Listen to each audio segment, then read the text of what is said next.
எல்லோருக்கும் வணக்கம். எல்லாரும் எப்படி இருக்கிறீங்க? நல்லா இருக்கிறீங்கன்னு நம்புகிறேன். நானும் இங்கே ரொம்ப நல்லா இருக்கேன். இன்றைக்கி நம்ம சேனலில் என்ன ரெசிபி பார்க்க போகிறோன்னா, மசாலா டீ எப்படி பண்ணுறதுன்னு தான் பார்க்க போகிறோம். அதுக்கு வந்து நம்ம மசாலா பவுடர் ஃபஸ்ட்டு பண்ணிவிட்டு அதுக்கப்புறம் டீ எப்படி பண்ணுறதுன்னு பார்க்கலாம். வாங்க இப்போ நம்ம வீடியோக்குள்ளே போயிடலாம். டீக்கு போட போகிற மசாலா ஃபஸ்ட்டு நம்ம ரெடி பண்ணிடுவோம். அதுக்கு ஒரு கடாயில் ஒரு 20 கிராம் அளவுக்கு ஏலக்காய் எடுத்துக்கோங்க. அப்புறம் 10 கிராம் அளவுக்கு மிளகு எடுத்துக்கோங்க.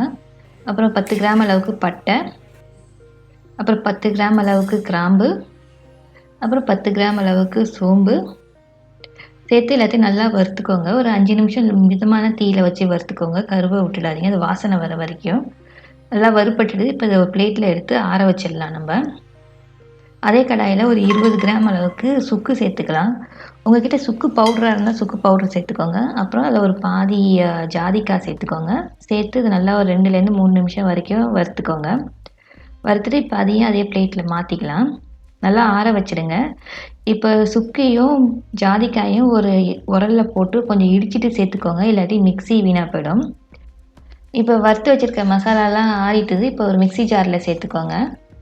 அதுக்கப்புறம் நம்ம இடித்து வச்சுருக்க சுக்கியும் ஜாதிக்காயும் இதில் சேர்த்துக்கோங்க. சேர்த்துட்டு நல்லா ஃபைனாக அரைச்சி எடுத்துக்கலாம் பவுடராக. பாருங்கள், இந்த மாதிரி நல்லா அரைச்சி எடுத்துக்கோங்க.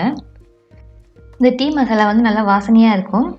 இதை வந்து ஒரு ஏர்டைட் கண்டெய்னரில் போட்டு நீங்கள் வந்து இதை வந்து 1 மாதம் வரைக்கும் ஸ்டோர் பண்ணிக்கலாம். நீங்கள் ஃப்ரிட்ஜில் வச்சிங்கன்னா இன்னும் கொஞ்சம் வாசனை அப்படியே இருக்கும். இப்போ நம்ம மசாலா டீ எப்படி போடுறதுன்னு பார்க்கலாம். ஒரு பாத்திரத்தில் ஒரு 250 ml தண்ணி எடுத்துக்கோங்க. நான் இன்றைக்கி 2 டீ போடுறேன். அதுக்கான அளவு தான் அது. அதில் வந்து 2 டேபிள் ஸ்பூன் அளவுக்கு டீ பவுடர் சேர்த்துக்கோங்க. எந்த டீ பவுடராக இருந்தாலும் ஓகே. அப்புறம் நம்ம அரைச்சி வச்சுருக்க மசாலாலேருந்து 1 டீஸ்பூன் சேர்த்துக்கோங்க போதும். அப்புறம் சுகர் வந்து ஒரு 2 டேபிள் ஸ்பூன் அளவுக்கு சேர்த்துக்கோங்க. சேர்த்துட்டு இதை நல்லா மிக்ஸ் பண்ணிவிட்டு நம்ம இதை வந்து கொதிக்க வைக்க போகிறோம். நல்லா கொதிக்கணும் டீ தண்ணி. ஒரு மூடியை போட்டு ஒரு 3லேருந்து 5 நிமிஷம் வரைக்கும் அதை பாயில் பண்ண விடுங்க. இப்போ பாருங்கள், 5 நிமிஷம் ஆகிட்டு டீ நல்லா கொதிச்சிட்டுது. அதோட டிகாஷன்லாம் நல்லா இறங்கிட்டுது. இப்போ நம்ம வந்து இதில் பால் சேர்க்க போகிறோம். காய்ச்சின பால் வந்து 1 கப் அளவுக்கு சேர்த்துக்கோங்க. இதில் சேர்த்துட்டு இதை நல்லா மிக்ஸ் பண்ணி விட்டுட்டு நம்ம வந்து திருப்பி இதை வந்து கொதிக்க வைக்க போகிறோம். ஒரு 3லேருந்து 4 நிமிஷம் வரைக்கும் இதை கொதிக்க விடுங்க. அது மிதமான தீயில் வச்சு கொதிக்க விடுங்க. இந்த மாதிரி நுரைச்சி வர வரைக்கும் டீயை நம்ம வந்து கொதிக்க வைக்கணும். அப்போ தான் அது வாசனை நல்லாயிருக்கும், டீ டேஸ்ட்டும் நல்லாயிருக்கும். இப்போ நல்லா கொதிச்சு வந்துட்டுது. நம்ம இதை வடிகட்டிடலாம். இப்போ நம்மளோட மசாலா டீ ரெடி ஆகிட்டுது. இந்த ரெசிபியை நீங்கள் வீட்டில் ட்ரை பண்ணி பாருங்கள். ட்ரை பண்ணி பார்த்துட்டு எப்படி வந்ததுன்னு கமெண்ட்டில் உங்களோட ஃபீட்பேக்கை கொடுங்க.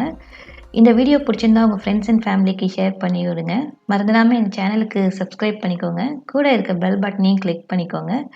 வாங்க நம்ம இன்னையோட குரல் பார்த்தலாம். நீரின் ரமையா துலகினின் யார் யாருக்கும் வானின் ரமையா தொழுக்கு. அதாவது உலகில் மழையே இல்லை என்றால் ஒழுக்கமே கெடக்கூடும் என்ற நிலை இருப்பதால் நீரின் இன்றியமையாமையை உணர்ந்து செயல்பட வேண்டும் என்பதுதான் இந்த குரலோட பொருள். மீண்டும் இன்னும் ஒரு இன்ட்ரெஸ்டிங்கான ரெசிபியுடன் இன்னும் ஒரு குரலுடன் உங்களை சந்திக்கிறேன். நன்றி, வணக்கம்.